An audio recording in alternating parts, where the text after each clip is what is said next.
Everyone, welcome to the DASNY Corporate Governance Committee meeting in February 11th. I will start like our prior chairman saying it is a beautiful day.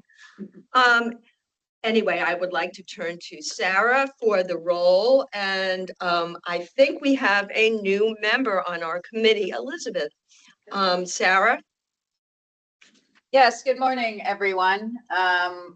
Welcome to the DASNY Corporate Governance Committee meeting. We have with us 4 members of the Governance Committee, our Chair, Snyder, Al Carney, who's joining us via Teams, Joan Sullivan here in Albany, and then our newest member who has been designated by Chair Gomez is Elizabeth Velez. So welcome, Liz, to the Governance Committee. Back to you, Madam Chair. Thank you.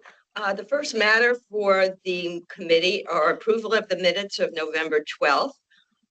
Do I have a motion to approve? So moved. Thank you. Second? Second. You. And I want to thank you. All in favor of the minutes, aye. Aye. None opposed. I want to remind the members there'll be an executive session at the end of the regular DASNY board meeting, not the committee meeting, to discuss the confidential board evaluation materials, which we had, I think almost everyone, if not everyone, has filled out. So thank you. But rather than go over it now and then later, we'll just reserve that for later.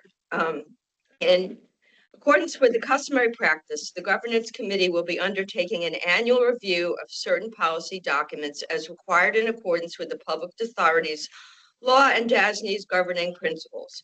Specifically, the Governance Committee will be reviewing the bylaws, the policy regarding payment of compensation and reimbursement to and time and attendance of senior management, whistleblower protection policy and procedure, and finally, the Code of Ethical Conduct for board members.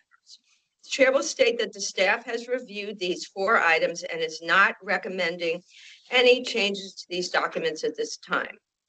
But I still would like to raise each item separately. First, the annual review of the bylaws. No changes recommended. Confirm that the committee has reviewed it and the board will review it at our annual meeting in April. Next, annual view of the policy regarding payment, compensation, reimbursement to and time and attendance of senior management. No changes were recommended. The committee has reviewed it, and this does not need to go to the full board. Next, annual review of whistleblower policy. Again, no changes. The committee has had an opportunity to review it, and it does not need to go to the full board. And finally, the annual review of the Code of Ethical Conduct for board members. Again, no changes were recommended by the staff. The committee has had a chance to review, and it does not need to go to the full board. The self-evaluation, which will be discussed at the executive session of the full board later this morning. And so I would like to ask for a motion to adjourn this Governance Committee meeting. So moved. Thank you, Elizabeth. Any Second. second? Second. Thank you, Joan. And so therefore, all in favor, aye. This Aye. committee meeting is now over, and we can go on to the next committee meeting, which will have a very familiar ring to it. Okay, the next one is the Atlantic Avenue